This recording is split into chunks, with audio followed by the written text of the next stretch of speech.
Comment déceler des faux documents dans un dossier locataire? Aujourd'hui, je reçois Bruno, fondateur de l'application Monsieur Hugo, qui va tout nous expliquer en détail. La vidéo va être un peu longue, mais reste bien jusqu'à la fin parce qu'elle vaut vraiment le coup d'être regardée jusqu'au bout et en plus tu recevras un petit cadeau en bonus. C'est parti.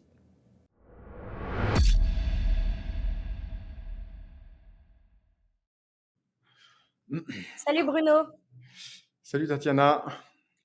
Aujourd'hui, tu vas nous parler des faux dossiers des candidats locataires. Oui, tout à fait, c'est un sujet, super important parce qu'on va le voir, ils sont de plus en plus falsifiés en ce moment, quoi. Donc c'est important pour le propriétaire de savoir les démasquer. Ok. J'imagine que ça, en fait, il y a des risques pour le bailleur, c'est pour ça. Ouais, effectivement, il y a de gros risques pour les propriétaires bailleurs de choisir des dossiers qui auraient été embellis, par le locataire. Le premier risque, c'est d'augmenter le risque d'impayé et puis surtout d'avoir des litiges par la suite. Donc c'est super important pour les bailleurs de pouvoir démasquer les faux dossiers. On va le voir dans les chiffres tout à l'heure, il y a plus de 67 des dossiers aujourd'hui qui sont falsifiés, c'est énorme. Voilà, et les propriétaires ne le savent pas forcément, n'ont pas conscience, quoi. D'accord, 67, ouais, c'est vrai que waouh, ça fait ouais, 2/3, des dossiers falsifiés. Et j'imagine qu'il y a des secteurs qui sont plus touchés que d'autres, peut-être les grandes métropoles ou C'est un chiffre national qu'on a issu d'une étude BFM et ça touche, tous les candidats effectivement, parce qu'il y a une grosse pénurie de logements, et il y a beaucoup, beaucoup de demandes. Donc les locataires aujourd'hui, c'est vital pour eux, ils ont besoin de se loger et quand on n'a pas un dossier, béton, on a tendance à vouloir essayer de l'embellir. Donc c'est important pour le propriétaire de savoir déchiffrer les pièces justificatives des candidats, de savoir comment identifier sur un bulletin de salaire, par exemple, les données qui ont été modifiées, quelles sont les petites lignes sur lesquelles il faut faire attention, qui doivent te mettre la puce à l'oreille en disant: «Ah attention là, par exemple, je sais que ce candidat est à risque et pourquoi il est à risque?» ou bien même l'entreprise qu'il emploie est à risque. Voilà, donc c'est toutes ces choses qu'il faut avoir conscience et je te propose qu'on à travers de ce live que je montre un peu pas à pas comment on étudie et comment on détecte en fait les anomalies sur les pièces justificatives. d'accord, bah, c'est parti. OK. Donc du coup là, tout ce que je vais vous raconter aujourd'hui en fait, c'est issu d'un livre que j'ai écrit, où je récapitule en fait toutes les bonnes pratiques pour mettre en location, comment, trouver un locataire sérieux et solvable et il y a tout un chapitre qui est consacré à la lecture des dossiers de location, comment les vérifier pas à pas. Donc là, je vais vous faire Mmh. une synthèse, récapitulative. Petite rapidement 2 mots, savoir, pourquoi aujourd'hui, voilà, je propose cet ouvrage, enfin ce livre. Moi, je suis le fondateur de Monsieur Hugo, qui est une plateforme de gestion locative qui permet aux propriétaires de mettre en location et on a développé tout un tas d'outils pour détecter les faux dossiers, pour mettre en location et trouver un locataire. Donc on les accompagne, sur toute la partie mise en location, mais aussi sur la gestion locative, et on a aussi, 200 juristes et 4 900 artisans qui sont prêts à aider les propriétaires s'ils ont des soucis dans leur appartement. D'accord et moi, juste pour préciser, j'utilise, ta plateforme, Monsieur Hugo pour ma gestion locative et j'en suis très contente et il y a, énormément de services pour permettre au bailleur d'automatiser sa gestion et en plus, vous pouvez tester gratuitement donc bah, allez-y, allez voir, je vous mettrai le lien, dans la description de la vidéo mais vraiment, moi, je suis très contente de ce service. Bon, écoute, en tout cas, c'est top et puis il y a un petit code, bonus là, un petit code de réduction pour tes abonnés que tu pourras leur transmettre pour ceux qui veulent en savoir plus. Ça marche. Donc pour rentrer directement dans le vif du sujet, donc le chiffre qui peut surprendre là, ce que je te disais tout à l'heure, plus de 67 des dossiers sont falsifiés, ce qui est énorme, hein, donc on est sur les dernières statistiques. Ça concerne, le marché de la location à usage d'habitation, donc pour la longue durée. L'élément qui est le plus falsifié aujourd'hui, c'est la feuille de paie. À 59 c'est le document qui est le plus falsifié. On le verra tout à l'heure, effectivement, pourquoi, les locataires ont de plus en plus tendance à falsifier leurs documents Et la problématique aujourd'hui pour le propriétaire, c'est, bah, de savoir, démasquer ces faux dossiers, de savoir comment lire et qu'est-ce qu'il faut regarder sur toutes ces pièces justificatives pour, bah, retenir finalement le candidat qui n'aurait pas, embelli son dossier de location, quoi. OK. Hem Donc le première question qu'on peut se poser, c'est effectivement pourquoi il y a est-ce qu'il y a une recrudescence de faux dossiers? Est-ce que ça date d'aujourd'hui? Pourquoi il y a autant de faux dossiers? Pourquoi on se pose la question là maintenant? Il y a toujours eu depuis longtemps en fait, beaucoup plus de locataires qui cherchaient à se loger que d'offres, donc de logements disponibles. Donc cet écart entre l'offre et la demande, bah, ça crée effectivement une frustration, énorme chez les locataires qui ont du mal à se loger. Ils ont beaucoup de difficultés à se loger. Donc si tu veux, pour pouvoir avoir un bon dossier de location, être sur le dessus de la pile, ils ont tendance à améliorer, à embellir, à modifier, si tu veux, les données qui figurent sur leurs pièces pour être sûr, bah, d'être dans les top 3 des meilleurs locataires. Oui, parce que c'est Hem, vrai que nous, les bailleurs, on a tendance à louer, bah, à la personne qui a les plus hauts revenus parce qu'on veut être payé. Donc j'imagine que c'est pour ça que, bah, voilà, ils jouent un peu avec leur salaire, ils l'augmentent un petit peu de façon à pouvoir accéder au logement. ouais, et c'est aussi pour ça que la feuille de paie, c'est l'élément le plus modifié puisqu'en tant que bailleur, généralement, on regarde le chiffre qui figure sur le bulletin de salaire, le net, et donc c'est la première chose qui va être modifiée sur le bulletin de salaire. Donc là, effectivement, il y a une grosse tension sur le marché, et puis d'un autre côté, il y a une autre problématique qui vient, des assureurs. Quand tu veux prendre une garantie loyer impayé, bah, l'assureur, bah, va faire une sélection du dossier, et l'assureur a tendance à ne vouloir assurer que les bons locataires, que ceux qui ont des très bons revenus, parce qu'ils estiment que le risque est beaucoup plus petit. Et donc cette chasse aux meilleurs dossiers est aussi, on la constate aussi au niveau des assureurs, et ça se répercute in fine sur le propriétaire bah, tous ceux qui prennent aussi des GLI. OK. Hem, donc et donc ça, effectivement, on a vu cette course en fait aux faux dossiers. Ce qu'il faut aussi, avoir à l'esprit, c'est qu'aujourd'hui, modifier un dossier ou modifier une feuille de paie, c'est devenu extrêmement facile. Je dirais pas que c'est devenu, la norme pour trouver un logement, mais presque, tout simplement parce que tous les bulletins de salaire, toutes les pièces d'identité, enfin tous les documents qui sont demandés sont numérisés aujourd'hui. Tout est digital. Donc tu as un bulletin de salaire est au format PDF, donc avec n'importe quel logiciel, même avec Paint, tu peux modifier, le salaire, le revenu net qui figure sur un bulletin de salaire. Donc les logiciels, très simples qui sont sur les ordinateurs te permettent de faire une modification très facile. Et puis d'un autre côté, on constate aussi qu'il y a des sites sur internet qui te proposent carrément de te faire des fausses fiches de paie. Donc là, tu Ouais. vois, là, j'en ai mis un, quelques-uns, enfin un notamment ici. Donc il y a limite un marché, qui propose, enfin des solutions qui existent, aujourd'hui qui tout simplement pour permettre au locataire d'embellir son dossier et de se dire: «Bah, finalement, moi, j'ai passé par ce type de service pour avoir un dossier béton».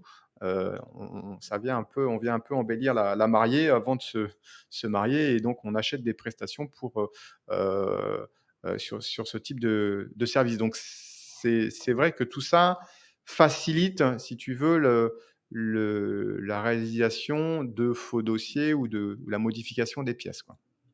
C'est quand même super vicieux parce que moi, je me souviens quand j'étais, plus jeune, bah, j'avais pas des super revenus, hein, quand j'ai commencé, à chercher mes premiers logements. Jamais, j'ai galéré, j'en ai fait des visites, j'ai fait des tonnes et des tonnes de visites. Jamais j'aurais pensé à aller sur ce genre de site pour acheter des fausses fiches de paie. Alors à la limite, les trafiquer un peu moi-même, peut-être, je l'ai jamais fait, mais c'est vrai qu'à l'époque, on n'avait pas non plus en termes d'informatique tous les outils, qu'on a maintenant, toutes les applications, les smartphones, ça arrivait seulement sur le marché. Donc il y a eu aussi une évolution très rapide, de tout ce qui est digital.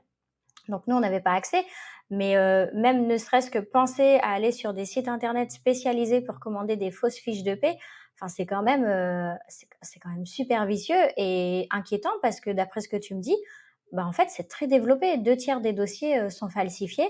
La majorité des falsifications concernent les fiches de paie. Donc j'imagine que les gens, c'est quelque chose de connu, quoi. Ils vont sur ces sites, acheter des fiches de paie. Ouais, ouais, c'est effectivement la la nouvelle génération, le tout numérique, le tout digital. Donc effectivement, il faut être méfiant. Faut que voilà, faut que le propriétaire, prenne le temps d'analyser. En tout cas, faut déjà en avoir conscience, qu'il y a de la triche et derrière, bah, mettre en place des process, pour pouvoir contrôler les dossiers et louer, effectivement dans de bonnes conditions, quoi. Ouais, Après, tricher, c'est, voilà, il y a un risque, hein. Les locataires, qui font des faux dossiers, bah, ils sont passibles d'amende, ou bien de peine de prison. Alors même si effectivement il y a pas de plainte qui est déposée, parce que le propriétaire n'est pas forcément conscient qu'il y a une triche ou alors on donne pas suite. En tout cas, il y a juridiquement, effectivement, il y a un risque de faux et d'usage de faux qui peut être passible, d'amende pour le locataire, quoi. Donc c'est voilà, c'est faut quand même risqué, quoi. ouais, c'est quand même assez risqué. Et donc parallèlement, en fait, si tu veux, à ce constat aujourd'hui, bah, moi, j'ai aussi été choqué de quand j'ai voilà, de me dire que finalement, il y a très peu de propriétaires, qui font des vérifications. 54 des propriétaires vérifient les dossiers, donc c'est pas beaucoup. Et des fois, moi le premier, hein, je suis tellement, content d'avoir trouvé rapidement un locataire qu'on peut avoir tendance à, un peu à bypasser, bah, tous les contrôles. C'est un peu l'excitation, ce fait de se dire: «Ah, on a trouvé un locataire, l'appartement il a été refait, il est tout beau, tout neuf, j'ai trouvé quelqu'un rapidement, je vais le mettre en location». Voilà, donc c'est aussi ce contexte qui fait que, on prend pas suffisamment le temps de faire des contrôles et des vérifications. C'est vrai que moi-même, je le fais pas. J'ai commencé à le faire avec Monsieur Hugo, depuis que j'utilise Monsieur Hugo. Mais sinon avant, alors je leur faisais croire que je vérifiais, comme ça, Ouais, bon déjà ça fait un pré-tri quand même, mais en réalité je le faisais pas et bon, après heureusement, on j'ai toujours réussi à retomber sur mes pattes, mais c'est vrai que des fois, je pense que j'ai eu des faux dossiers et que je le savais pas. Mais, maintenant que je prends la GLI et tout ça avec Monsieur Hugo, je fais aussi vérifier, les dossiers des locataires avant de ouais, signer. ouais. Mmh. Donc ça, c'est effectivement, c'est quelque chose qui est super important pour les voilà, pour le bailleur.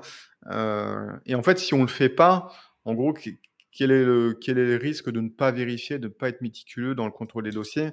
Bah, il y a effectivement, il y a, bah, le risque principal, c'est d'avoir plus d'impayés, tout simplement parce qu'on va sélectionner un locataire qui a modifié son revenu, donc peut-être qui n'a pas suffisamment dans l'année de revenus pour payer le loyer. Donc ça peut, engendrer un risque plus important et donc d'avoir des impayés, un peu plus forts.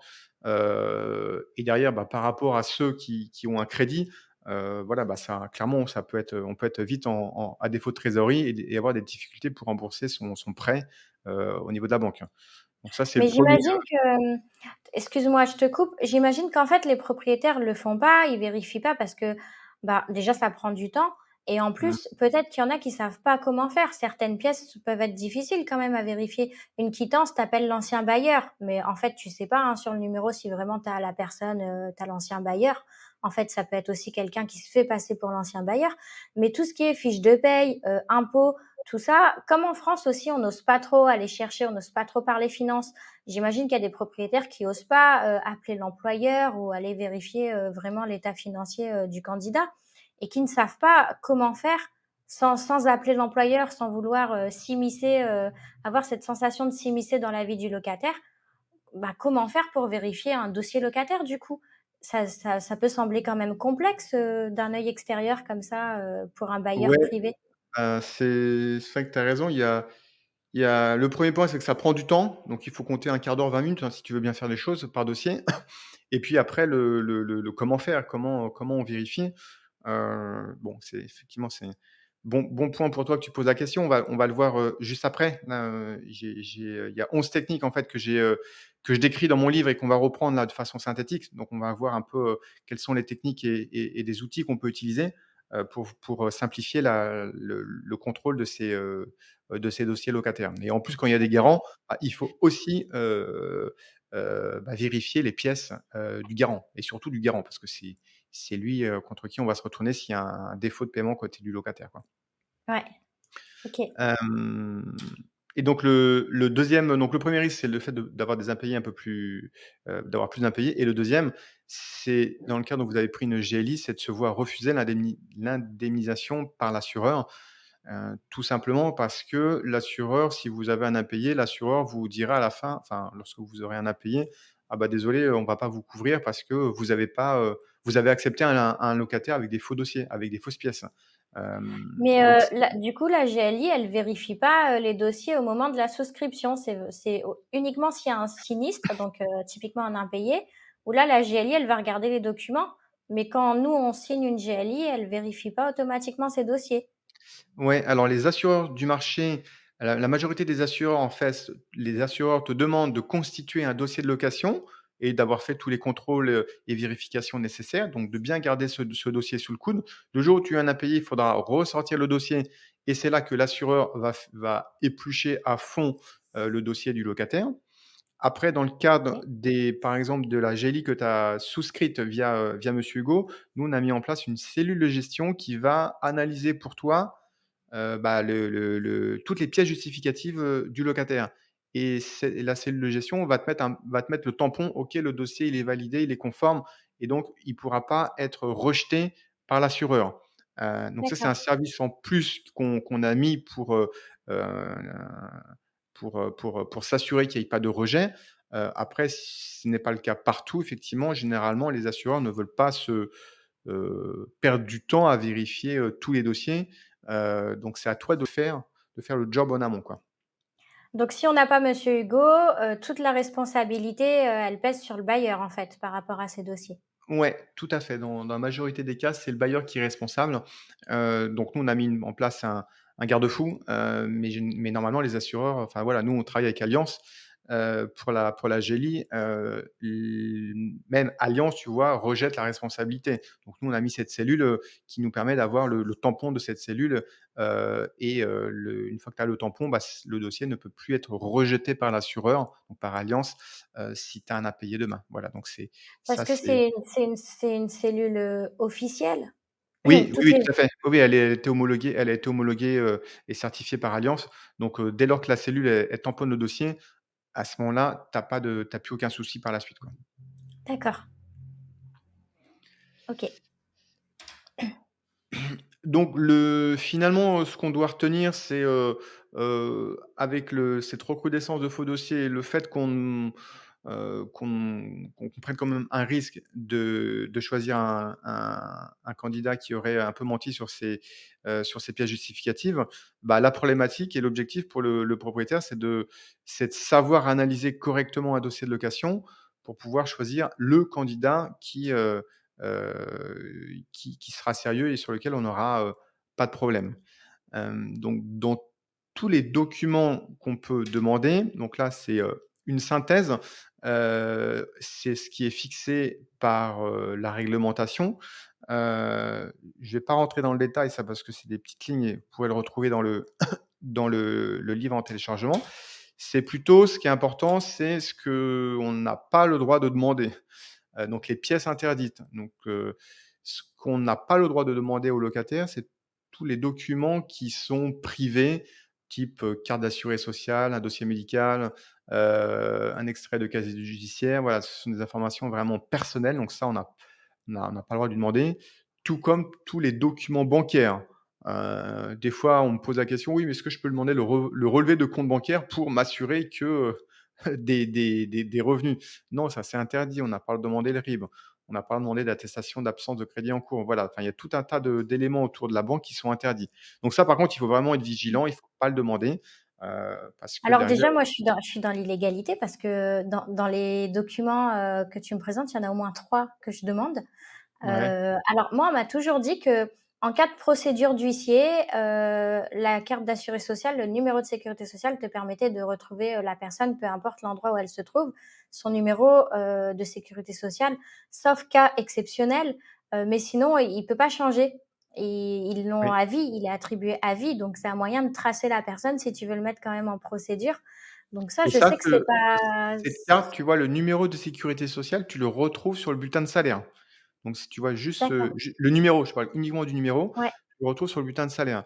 Après que tu peux en avoir besoin effectivement après dans le cadre de procédures, mais effectivement cette carte, ça fait partie d'informations privées, qui ne sont pas autorisées par la loi. Alors après, bon, si effectivement tu le demandes et après il y a quand même des si tu tombes sur des locataires indélicats, ils peuvent t'embêter après par la suite, mmh. tout comme toute la partie bancaire aussi. La partie bancaire, tu as pas le droit de t'immiscer dans, la vie, bancaire, de savoir le nombre de comptes bancaires, de savoir les crédits en cours, de connaître les différents de revenus, les aides que peut toucher le locataire. Ça reste dans la sphère privée, quoi.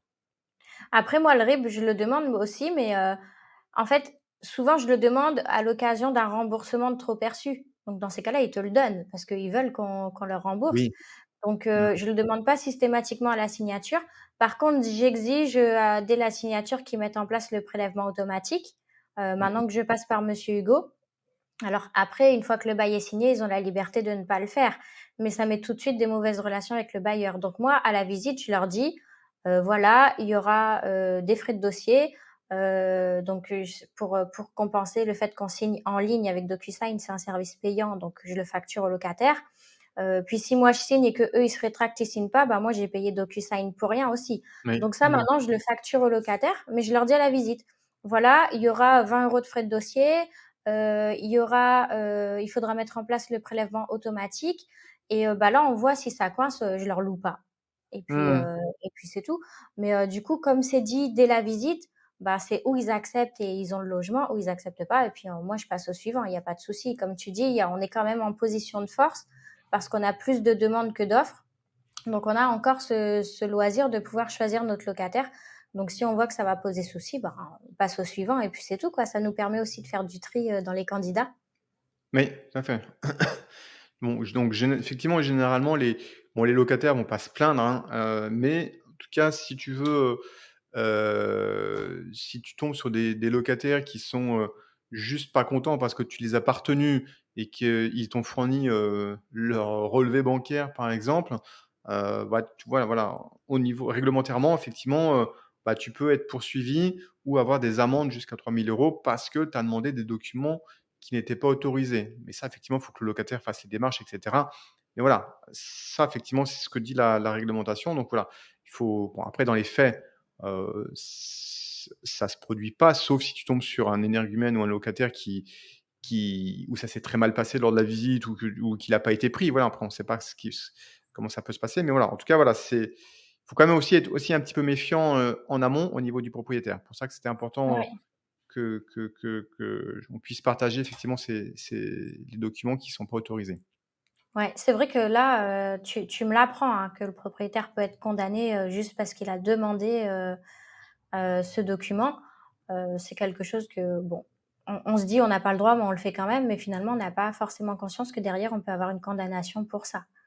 Ouais, ouais, ouais. Bah, c'est d'ailleurs pour ça que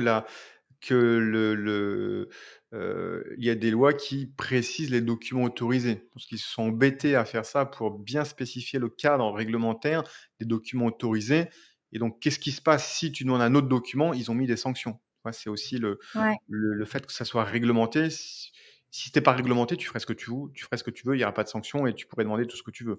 Mais je pense ouais, que c'est aussi pour éviter les abus, parce qu'effectivement, si tu demandes tous les documents, en fait, tu sais, des fois, souvent, tu as des locataires qui veulent pas te communiquer leur dossier de location.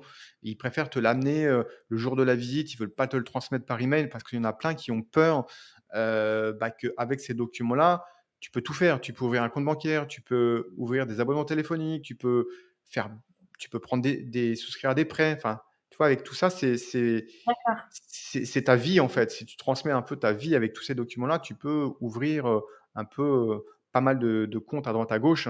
C'est pour ça qu'il y a aussi les locataires qui sont de plus en plus méfiants en se disant: «Mais voilà, je» notamment les annonces que tu peux avoir sur Le Bon Coin où il y a pas mal d'arnaques. Bah, les locataires aussi sont un peu méfiants de transmettre tous leurs documents. Voilà, donc il y a aussi cette méfiance au niveau des locataires qui fait que, certains sont un peu réticents, à transmettre leur dossier. Et Voilà. c'est vrai que, depuis qu'on passe par Monsieur Hugo, en fait, ça donne quand même une sécurité aussi aux locataires et ils sont rassurés de mettre leurs documents sur cette plateforme. Donc, il y a moins de soucis, de gens qui veulent pas envoyer parce que, bah, c'est vrai que comme on trie, on aime bien avoir, le dossier en amont de la visite. Mmh. Comme ça nous évite de nous déplacer pour rien. Mais, c'est vrai que quand ils connaissent pas, ils ont tendance à dire, «Bah, on fait la visite d'abord» et tout ça. Alors que depuis qu'on passe par Monsieur Hugo, bah, c'est automatique en fait, ils peuvent déposer leur dossier et ils ont leur espace en ligne et ils ont, ce sentiment, que leurs documents sont en sécurité en fait. Ouais, ouais, ouais, tout à fait. C'est un ça fait office de tiers de confiance et de filtre naturel, donc c'est bien pour le propriétaire parce qu'au lieu d'avoir, 100 demandes, bah, tu en as peut-être la moitié, voire que 1/4, mais au moins c'est des dossiers, motivés et pas que des curieux qui veulent, passer du temps à visiter Ouais, visiter les logements. Donc pour les, pour contrôler effectivement les faux dossiers de location, ce que je te propose, voilà, c'est j'ai on va balayer, si tu veux, les 5 documents légaux qu'on a le droit de demander, OK, et puis je vais m'attarder sur chacune des pièces. Donc la première pièce, c'est la carte d'identité. Donc c'est le document généralement qui est demandé. Après on peut demander un passeport, mais voilà, pièce d'identité, c'est ce qui arrive toujours en premier. Donc là, il y a 3 points de contrôle. Le premier point de contrôle, c'est ultra simple, c'est la date d'expiration. Nous, on a déjà eu des locataires qui nous communiquaient des pièces d'identité périmées, mmh, et donc ça m'est déjà arrivé. bah, après voilà, ça pose problème parce que c'est qu'il est il est voilà, il faut qu'il la mette, à jour rapidement. Donc ça, c'est juste une lecture, très facile. C'est pas dramatique, mais voilà, ça doit quand même, être notifié. Le 2e point de contrôle, effectivement, c'est le comment on repère, si un candidat veut modifier son identité ou modifier les données directement sur sa carte, comment on fait? Donc ce qu'il faut savoir, c'est que sur toutes les pièces d'identité, il a été développé une police de caractère spéciale. Donc tu la retrouves pas sur, ton PC, sur les ordinateurs, c'est pas une police sous Word ou même sous Photoshop, hein. Quelque chose qui n'existe pas et tout simplement parce que c'est dans cette police de caractère, tu as des toutes les voyelles, elles ont une barre horizontale. Alors dans l'exemple là, on voit, écrit, Claudie, Théodore ou Tony, on voit, que toutes les voyelles, elles ont une barre, horizontale et lorsque tu vas vouloir essayer de le modifier, tu vois? On le voit là sur la droite, ça a été fait de façon un peu grossière, mais le Benoît, le E du Benoît ou le I, tu vois? Il y a pas de il y a ce sont des voyelles, standardisées, des polices de caractère que tu as sur n'importe quel ordinateur. Alors que sur la photo de gauche, tu vois le I de Berthier, effectivement, on aperçoit une barre horizontale. Donc ça, ce qui veut dire D'accord, que tu peux pas reproduire, elles existent pas, en fait, dans la vraie vie, c'est cette police de caractère. Donc si tu le sais, bah, tu peux effectivement regarder avec un œil, attentif ce qui a été modifié et te dire: «Ah bah tiens, oui. là effectivement, bah, c'est clairement c'est du faux parce que, la police, c'est une fausse police de caractère». Voilà, donc ça c'est un élément, assez facile, encore faut-il le savoir, faut-il le connaître. Ouais, moi je le savais pas, je t'avoue que je le savais pas du tout. Et donc ça, tu vois, c'est assez simple, Mmh. et d'un simple coup d'œil, tu peux déjà, avoir un aperçu et une lecture, facile de la carte d'identité. Le troisième point, de contrôle, c'est la petite zone blanche qui se situe en dessous de la photo sur la carte d'identité, ce qu'on appelle la zone MRZ. Donc c'est une série de chiffres, de caractères qui tout simplement enfin contiennent l'information de ton identité. Donc, ça reprend ton nom. Donc là, on le voit effectivement, en bas, il y a ton nom qui est affiché. On y retrouve aussi ta date de naissance. Donc en bas, ce qui est encadré là dans le petit cadre en rose, on peut lire la date de naissance, le 6/12/65 et puis le sexe qui est effectivement F qui est mentionné. Donc ça te permet de juste t'assurer, bah, que la carte elle a pas été traficotée, que ton locataire c'est bien la bonne personne, en tout cas c'est bien le titulaire, il est bien le titulaire en fait de la carte. D'accord. Après, je te rassure, la carte d'identité aujourd'hui, c'est le document qui est le moins falsifié parce que c'est quand même un document qui te sert, à travers tous les contrôles qu'on peut avoir à l'aéroport ou dans les endroits, sécurisés. Donc c'est le document qui est très difficilement falsifiable. Donc c'est pas Mmh. celui qui va être modifié en premier. Mais voilà, au moins il y a quelques astuces simples pour pouvoir le vérifier, rapidement, quoi. Est-ce que le permis de conduire peut faire office de pièce d'identité si jamais la carte d'identité est périmée? Il y a beaucoup de gens qui ont pas de passeport. Donc dans ces cas-là, est-ce qu'on peut, prendre le permis de conduire? Est-ce que c'est un document valable ou pas? Ouais, on peut demander effectivement le passeport, si non pas donc le passeport oui, mais le permis de conduire, heu, nous ce sont l'un des 3 éléments qu'on demande effectivement aux locataires, lorsqu'ils s'enregistrent sur la plateforme Monsieur Hugo pour mettre en place le prélèvement des loyers. On passe par des outils qui nous permettent de contrôler l'identité du locataire et dans les documents qu'on demande, c'est la pièce d'identité, le passeport ou la carte ou le permis de conduire. Donc c'est des documents que tu peux demander effectivement, pour, valider l'identité du locataire. OK, d'accord. Donc là, on vient de parler de la carte d'identité. Maintenant, regardons le deuxième document, qui donc légal qui est demandé, c'est le justificatif de domicile. Donc à savoir, effectivement qu'on les gens se disent: «Bah, je vais prendre une facture d'EDF ou une facture téléphonique». Alors ces documents, ça fait pas partie des documents, typés comme, justificatif de domicile. Même si les gens se disent: «Bah, voilà, ça devrait aller, c'est déjà bon». Nous, les locataires, on leur dit: «Non, non, il nous faut vraiment, une quittance de loyer et ou s'il y a pas de quittance de loyer, une attestation d'hébergement». Donc si dans le cas de si Ouais. c'est un étudiant qui vivait chez ses parents, bah, il faut une attestation, écrite, par les parents qui justifie que l'étudiant était bien chez eux. Donc dans le cadre où tu reçois les 3 dernières quittances de loyer, parce que c'est le document qui est le plus communiqué par les locataires. Là, bah, la première chose à faire, c'est, d'appeler l'ancien propriétaire, tout simplement pour s'assurer que, bah, les qu'il était que ce candidat était bien locataire chez eux. Donc ça, c'est la première chose à faire. Bon, voilà, ça prend un petit peu de temps, mais si on veut faire les choses correctement, il faudrait le faire. Et puis Mmh. après, comparer aussi par rapport aux réseaux sociaux. Alors moi, des fois, je l'ai eu fait, hein, je googlisais, les candidats, et quand tu les googlises, bah, tu tombes, bah, directement sur leurs réseaux sociaux, Facebook ou LinkedIn. Donc ça, pas hésiter à aller aussi sur la page LinkedIn du candidat parce que sur la page LinkedIn, on le voit dans l'exemple, on retrouve le nom, le prénom, la photo du candidat, donc ce qui permet de faire une corrélation avec la pièce d'identité. On trouve, son historique, où est-ce qu'il a étudié ou alors où est-ce qu'il travaille. Donc ça permet aussi de faire un recoupement par rapport à son adresse. Si on constate qu'il a fait des études à Lyon et qui vous fournit, une attestation, comme quoi il a vécu à Paris, bon voilà, on peut se poser des questions. Donc ça permet aussi d'avoir l'idée c'est de trouver des sources, heu autres que la quittance pour venir, confronter les données que tu peux avoir sur la quittance, par rapport à ta vie digitale. Parce que maintenant toute notre vie, elle est sur internet, donc ça te Ouais. et puis les gens, ont tendance à mettre pas mal de choses sur eux. Donc voilà, donc ne pas hésiter à utiliser, les réseaux sociaux pour recouper les informations, quoi. Mais c'est vrai que, moi j'ai quand même du volume, hein, en location. Donc j'ai, tous les mois, j'en ai un qui déménage et un qui rentre au moins.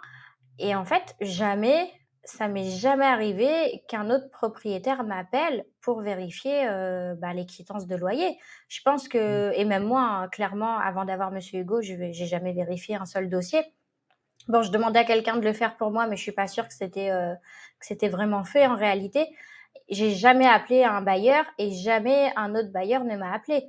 Donc c'est vrai que je pense que, voilà, c'est pas quelque chose qui est encore rentré dans les mœurs pour les bailleurs de vérifier les dossiers des locataires.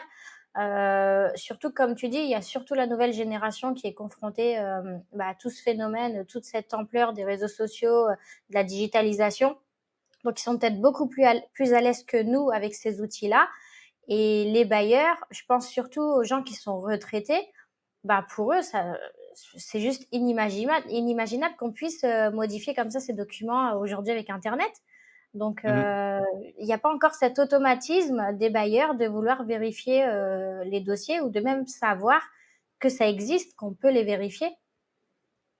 Ouais, ouais, c'est vrai, c'est pas encore dans les mœurs, moi je le fais pas, mais moi qui connais, toute la théorie, je prends pas le temps. Je sais le faire, mais des fois je prends pas le temps et je pense que par méconnaissance et par manque de temps, on a tendance à se précipiter. Voilà, donc Mmh. maintenant, moi, c'est Ouais, vrai que j'essaye de vraiment prendre le temps et de pas de me précipiter au premier er au 1 locataire venu. Voilà, donc c'est sûr, ça prend du temps, mais il faut le faire, quoi, parce qu'après ton locataire, il est là pendant 3 ans et tu peux pas le mettre dehors. Enfin, tu sais très bien que moi que c'est impossible de mettre un locataire dehors. Une fois que tu lui as remis les clés, tu prends pour, tu as c'est 3 ans compliqué. ou 1 an si tu es en meublé, mais il va rester, pas mal de temps chez toi. Ouais, Donc c'est clair, il vaut peut-être passer quelques heures, en amont, mais s'assurer, c'est un investissement, voilà, en fait, faut le voir comme un investissement, du temps passé pas du temps perdu, mais tu investis sur du temps pour contrôler un dossier et quelque part, bah, à la fin, tu vas dire: «OK, bah, mon locataire, moi, il va rester je veux qu'il reste plusieurs années, donc il faut pas que je me trompe, quoi». ouais. Donc maintenant, si tu veux, on va passer au 3e, document autorisé et demandé, qu'on peut demander, c'est le contrat de travail. Donc, justifier qu'il a bien qu'il est bien en activité. Donc sur le contrat de travail, ce qu'il faut faire, hein, c'est dans un premier temps, c'est vérifier que la société existe. Donc là, vous pouvez aller sur, des sites comme société.com, vous tapez le nom de l'entreprise et vous vérifiez l'adresse de l'entreprise, les statuts de l'entreprise, vous vérifiez que l'entreprise n'est pas en liquidation judiciaire. Voilà, donc ça permet de vérifier la santé financière de l'entreprise. Donc ça, ce sont des données qui sont disponibles gratuitement. Vous pouvez la consulter. Parce que si vous prenez un candidat qui est embauché dans une société qui est en liquidation judiciaire, ah, vous avez un risque, bah, qu'il se fasse licencier. Donc ça, c'est l'idée, c'est pas que pas d'augmenter la prise de risque au début, mais donc de s'assurer, de la santé financière dans l'entreprise. Il y Et a un l'autre autre site aussi, heu, qui s'appelle Papers, qui est mmh, beaucoup plus complet que société.com, que, d'accord, ça, je les connais depuis pas très longtemps. Mais avant, j'utilisais société.com et en fait, depuis que j'ai découvert, Papers, je vais uniquement, là-dessus parce qu'il y a vraiment, il y a beaucoup plus d'éléments. Par exemple, les changements de siège social, les changements de direction, tout ça, c'est écrit, gratuitement sur Papers et ça permet aussi d'aller vérifier les dossiers des candidats qui eux-mêmes sont indépendants. Donc, il y en a qui ont des sociétés, il y en a qui sont en auto-entreprise. Donc, avec Papers, on a vraiment accès à toutes les infos. Il suffit de taper le nom de la personne ou le nom de la société. d'accord, Et en fait, tu as toutes les infos. Et si tu tapes le nom de la personne, tu as toutes ses activités aussi qui sont listées. Et c'est beaucoup plus détaillé que société.com. Donc voilà, d'accord. pour la petite info, si jamais Bon, bah, c'est écoute, utile. je compléterai le slide là et puis je rajouterai effectivement s'il y a plus d'infos, autant se baser sur ce site-là. Et effectivement, quand tu tapes le nom, prénom du candidat sur, société.com ou Papers, bah, tu peux effectivement voir si le candidat ressort comme mandataire, ou comme actionnaire, en fait, de la société et donc il faut particulièrement être vigilant, en fait, sur les candidats qui sont, par exemple, actionnaires d'une société parce que quand tu es le patron de la so de d'une société, bah, tu peux verser la rémunération que tu veux. Donc ces candidats-là, ils ont la particularité de pouvoir, contrôler leur rémunération et donc effectivement, quand ils si tu te fies, en fait, sur leur bulletin de salaire, bah, ils peuvent très bien mettre le montant qu'ils veulent. Donc là, l'idée, c'est voilà, d'être vigilant quand tu vois que le candidat est patron de sa boîte, par exemple, et il faut plutôt se baser sur l'avis d'imposition, qui va refléter, bah, le niveau de ressources annuelles du candidat et non pas, du dernier, salaire qu'il aura pu te communiquer. Voilà, donc ça, c'est une D'accord. petite particularité pour ce profil de candidat. OK. Donc bah, écoute, maintenant on va passer au bulletin de salaire. Donc c'est le 4e document légal et autorisé que tu peux demander aux candidats. Alors celui-là, on va y passer un tout petit peu plus de temps parce que comme on l'a vu, au départ, c'est le document qui est le plus falsifié. 59 des documents, à 59 c'est le document le plus falsifié. Donc ça mérite de s'y attarder un peu plus sur celui-là et donc pour celui-là, j'ai, 7 étapes, enfin 7 points de contrôle sur les bulletins de salaire, enfin sur le bulletin de salaire.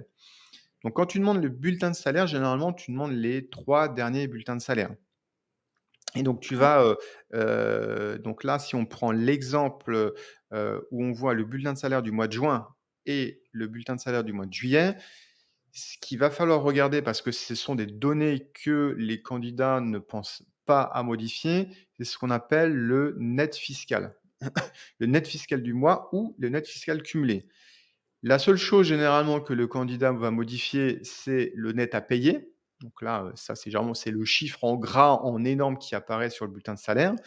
Par contre, en bas du bulletin de salaire, on retrouve tout un tas de petites lignes qui sont générées automatiquement par les logiciels comptables des entreprises et voilà, globalement, les gens ils regardent pas et puis on veut c'est compliqué à comprendre, les gens ils savent pas ce que c'est.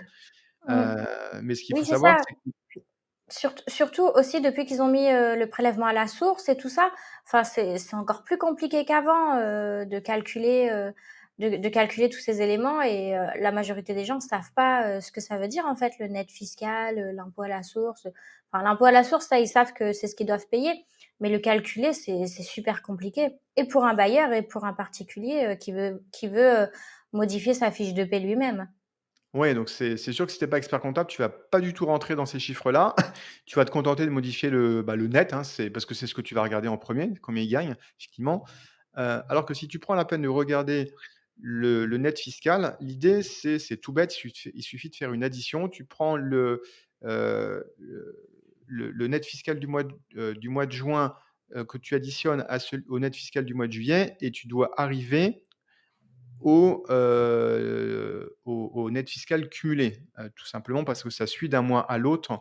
Le net fiscal cumulé reprend, si tu veux, le net fiscal du mois d'avant et Ouais, donc cette donnée-là, bon, clairement, elle est jamais modifiée. Donc ça, c'est quelque chose d'assez simple à contrôler. Donc tu vois, on le voit en bas de l'écran, le net fiscal cumulé de juin plus le net fiscal de juillet, ça doit être égal au total qui apparaît sur la feuille de paie du mois de juillet. Heu, d'accord. donc ça, tu as besoin d'une addition pour faire le Ouais. contrôle. C'est super simple en fait, il suffit en fait, c'est plein de petits éléments très simples, mais il faut le savoir. Ouais, ouais, ouais, c'est voilà, c'est pour ça qu'il y a rien de compliqué. C'est des techniques, qui sont assez simples à mettre en place, quand on les maîtrise, quoi. Ouais, Donc là, la deuxième étape de contrôle sur le bulletin de salaire, ça va être de faire un recoupement avec les informations qui se trouvent sur le contrat de travail. Donc là, il suffit de prendre le revenu brut que tu as sur le bulletin de salaire, de le multiplier par 12 et tu dois retomber sur le brut annuel qui est écrit dans le contrat de travail. Parce qu'effectivement, il suffit pas de modifier le revenu net sur ta feuille de paye. Si tu as pas modifié le revenu brut et que tu as pas modifié aussi l'information qui figurait sur le contrat de travail, bah, tu vas pas retomber sur tes pattes. Donc ouais, là, l'idée, c'est de prendre le contrat de travail et de faire un recoupement tout simplement par rapport aux informations que tu as sur le bulletin de salaire. Après, donc là, je parle aussi des si tu as touches des primes ou des intéressements ou du 13e mois, bah, il faut l'intégrer dans le calcul, heu, pour avoir les bons ordres de grandeur. Voilà, là, l'idée, c'est d'avoir des ordres de grandeur à peu près exacts, mais tu auras à peut-être peu près, ouais. tu seras pas à la virgule près, quoi.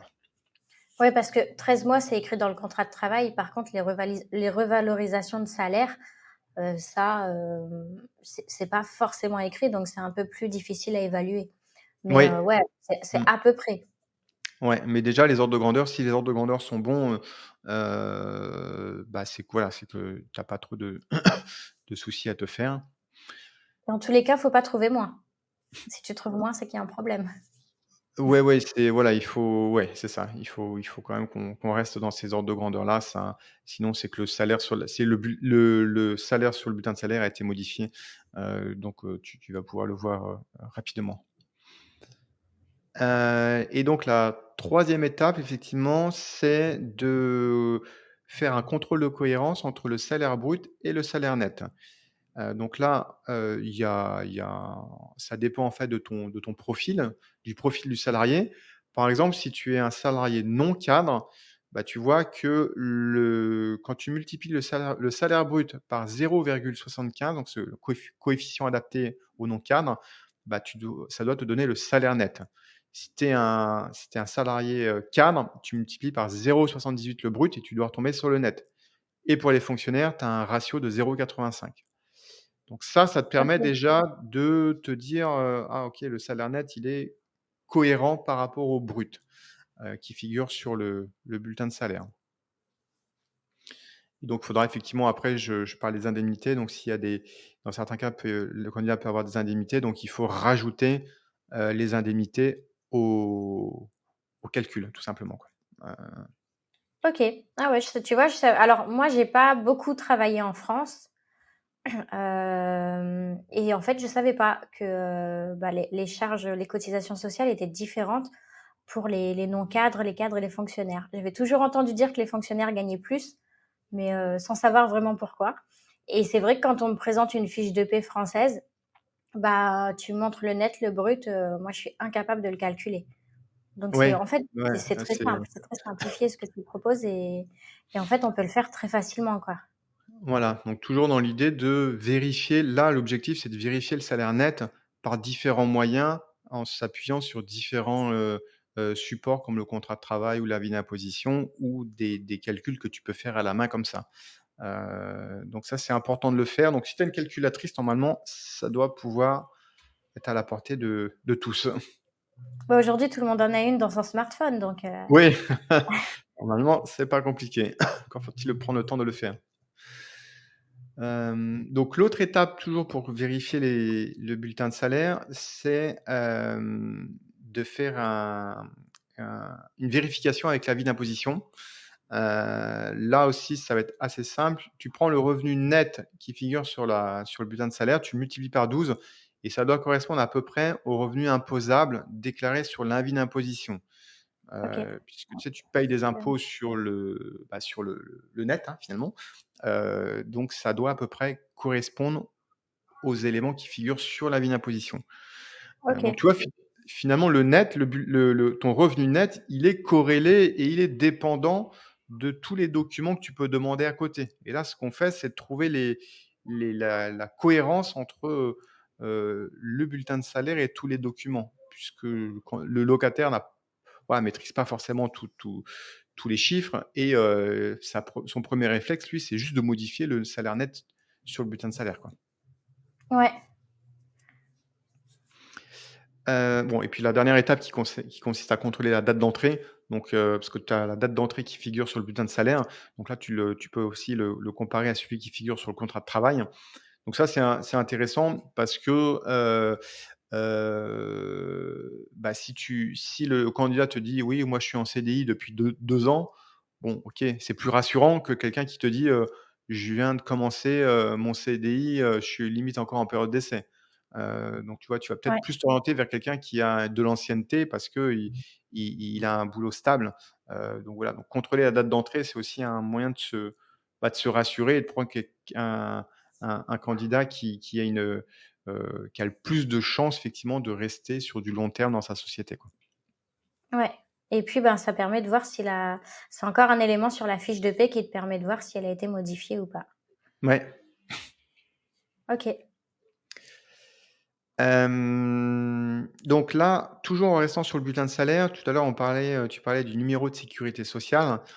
Donc tu vois, tu as pas besoin de demander ta carte de sécu, la carte de sécu au candidat parce que sur le bulletin de salaire, tu vas retrouver le numéro de sécurité sociale. Donc là, on le voit dans l'exemple, sécurité sociale est ici.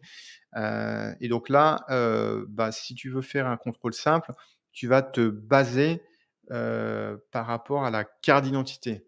Alors pourquoi on se base sur la carte d'identité pour faire un contrôle? Parce que, comme on l'a vu tout à l'heure, la carte d'identité, c'est le document qui est le moins falsifié, parce que c'est un document, légal avec, qui est difficilement, modifiable et donc tu vas pouvoir retrouver à partir du numéro de sécurité sociale que tu as sur le bulletin de salaire, bah, normalement, tu es censé retrouver les informations qui figurent sur la pièce d'identité. À savoir donc là dans le j'ai mis la correspondance en fait. À quoi correspondent les chiffres, du numéro de sécurité sociale? Le premier ça te donne, le premier chiffre, ça te donne le sexe, un pour masculin, 2 féminin. Les 2 chiffres qui suivent, ça te donne l'année de naissance. Donc tu vois, par exemple, l'année de naissance, ça tu le retrouves sur la carte d'identité. Le sexe, bah, tu le retrouves aussi sur la carte d'identité dans la zone MRZ, ce que je disais tout à l'heure, tu as le sexe qui figure. Tu as le mois de naissance que tu peux lire très simplement, sur le numéro de sécurité sociale. Le département de naissance, voilà, donc tu vois déjà, tu as beaucoup Pas mal d'informations d'infos. via le numéro de sécu et tu peux le recouper facilement avec les informations que tu as sur la carte d'identité. Donc voilà, donc ça te permet de contrôler l'identité du candidat, en plus des revenus qu'on a vus, là juste à présent, via les différentes étapes, quoi.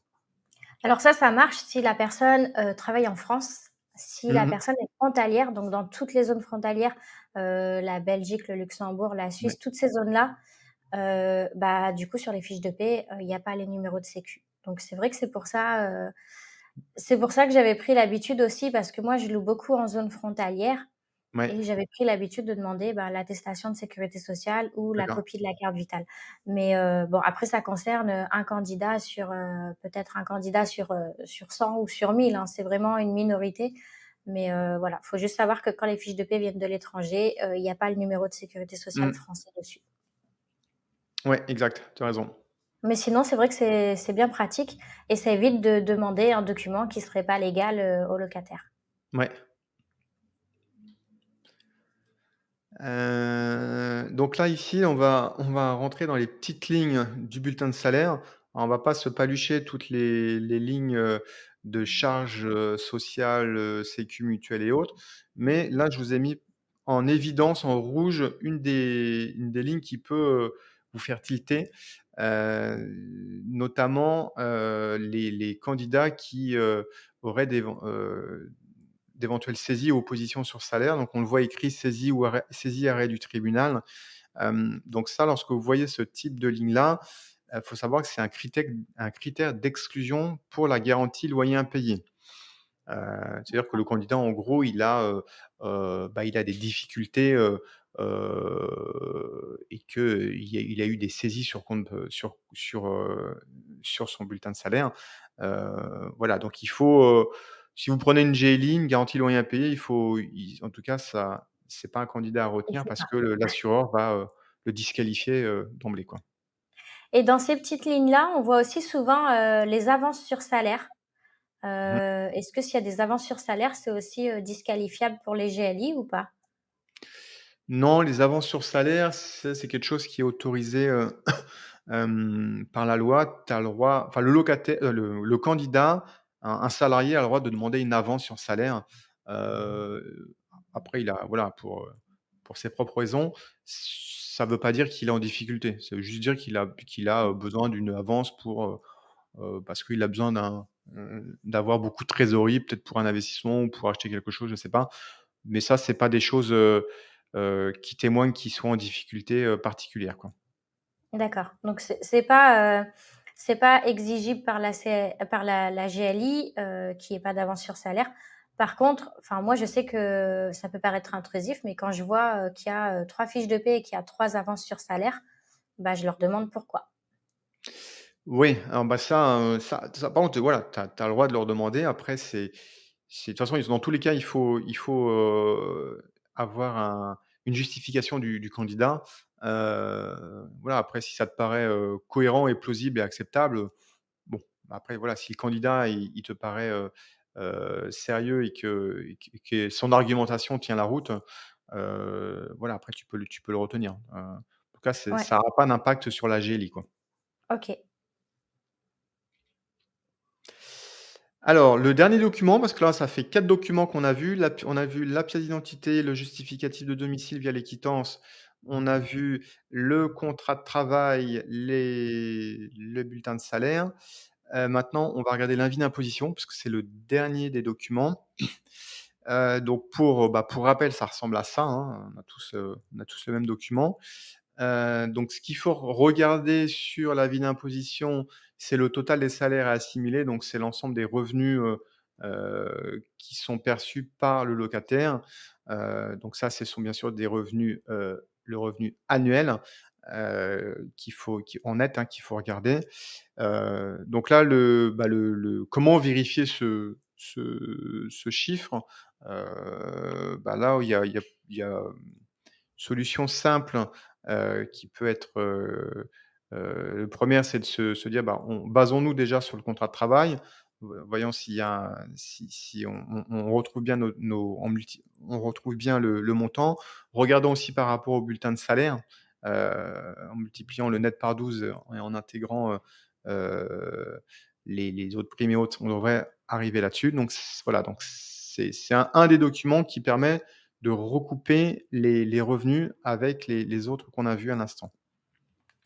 Et d'ailleurs, sur celui-là, si on a un candidat qui est frontalier, et qu'il déclare correctement ses revenus, même s'il n'est pas imposable en France, toute personne qui réside en France doit déclarer les revenus qu'elle perçoit à l'étranger. Donc là, on peut recouper et justement vérifier, qu'il y a une concordance entre l'avis d'impôt et les fiches de paie étrangères, du candidat. Oui, tout à fait.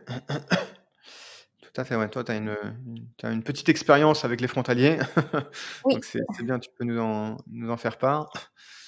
Donc là, le point, ça va être de savoir comment effectivement on va pouvoir en plus s'assurer que ce document n'a pas été modifié. Pour faire la transition et donc avec Monsieur Hugo, nous, on a mis en place un outil directement en ligne, hein, sur, la plateforme Monsieur Hugo, qui permet de venir, vérifier les revenus, qui ont été déclarés par le candidat. Donc c'est un outil qu'on met à disposition des bailleurs lorsque tu mets en location. Les candidats vont venir déposer leurs pièces justificatives et tous leurs documents vont être analysés, et pour pouvoir vérifier notamment, tu vois, le chiffre qui est ici là, concernant le chiffre qui figure sur l'avis d'imposition, eh bien, on va venir nous aller interroger le centre des impôts.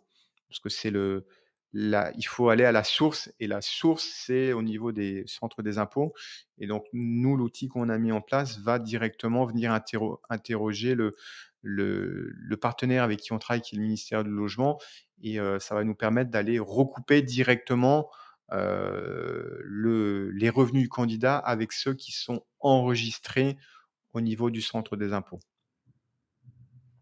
d'accord.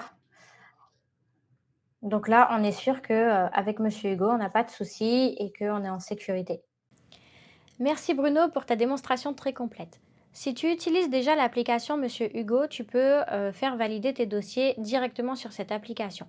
Monsieur Hugo a un partenariat avec le ministère du Logement, donc ton dossier sera tamponné et de cette façon, si tu souscris à une GLI, elle ne pourra pas se dédouaner car il aura été validé en amont. Si tu n'utilises pas l'application Monsieur Hugo, mais que tu souhaites la tester, tu peux la tester gratuitement pendant 2 mois en t'inscrivant avec le lien qui se trouve sous la vidéo. Si ensuite tu veux souscrire, grâce à ce lien, tu bénéficieras d'une réduction. Je t'avais également parlé d'un bonus en fin de vidéo. Tu trouveras un lien dans le descriptif pour télécharger le livre de Bruno sur l'analyse du dossier locataire. Ce téléchargement est gratuit, donc n'hésite pas à aller voir dans le descriptif et à me mettre dans les commentaires tes questions et tes avis sur cette démonstration. À bientôt!